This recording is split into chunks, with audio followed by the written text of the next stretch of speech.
If Grammarly is showing a 403 forbidden error, don't worry. In this video, I'll show you the quickest ways to fix it step by step so you can get back into your account and keep writing without the frustration. A 403 error usually means the website is blocking your access for security reasons, and in many cases it's caused by a VPN, a proxy, corrupted cookies, or even a browser extension getting in the way. If this video helps, please hit like and subscribe for more simple tech fixes and tutorials. First, let's start with the most common cause. Disable any VPN or proxy you may be using. Grammarly's security system can flag VPN traffic as suspicious, especially if the IP address looks unusual or shared by many users. If you have a VPN app running, turn it off completely. If you're using a browser proxy or a system proxy, disable that as well. If you're on a school, work, or office network and the error still appears, try switching to a mobile hotspot or another internet connection. That helps you test whether the network itself is being blocked.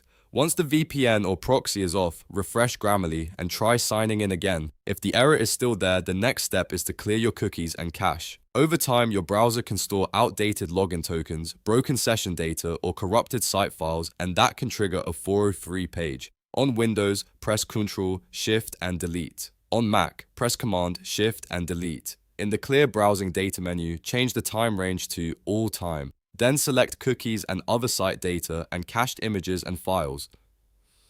After that, click Clear Data. Once the process finishes, close your browser completely, reopen it, and go back to Grammarly. Sign in again and check whether the issue is gone. In many cases, that alone will fix the problem. If you still get blocked, the next thing to check is your browser extensions. Some ad blockers, privacy tools, script blockers, or security extensions can interfere with Grammarly's website and cause the server to reject your request. Open your browser's extensions menu and temporarily disable anything that might block scripts, cookies, or page content. If you want to be extra careful, try opening Grammarly in an incognito or private window with extensions disabled. If it works there, then one of your extensions is likely the cause. You can turn them back on one by one until you find the problem. Another helpful step is to check whether your firewall, antivirus, or network security software is blocking Grammarly. Some corporate networks and security tools automatically restrict access to sites that use strict protection systems like Cloudflare. If you're on a managed device, you may need to contact your IT team or test the site on a personal device instead. You should also make sure your browser is fully updated. An outdated browser can sometimes fail to load modern security checks properly, which may trigger access errors.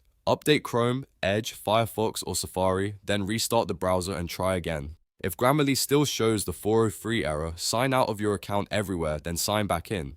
Sometimes a fresh session is enough to clear a bad authorization state. You can also try another browser entirely to see if the issue is specific to your current one.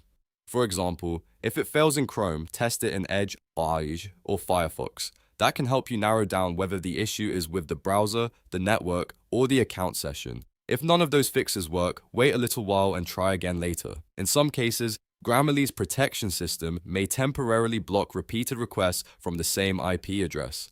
After a short cooldown period, access may return normally. So to recap, the best fixes for Grammarly error 403 forbidden are turning off VPNs and proxies, clearing cookies and cache, disabling extension blockers, checking firewall or antivirus restrictions, updating your browser, and trying a different network or device. If this tutorial helped you, please like the video, subscribe to the channel, and leave a comment if you want more quick fixes like this one. Thanks for watching, and I'll see you in the next video.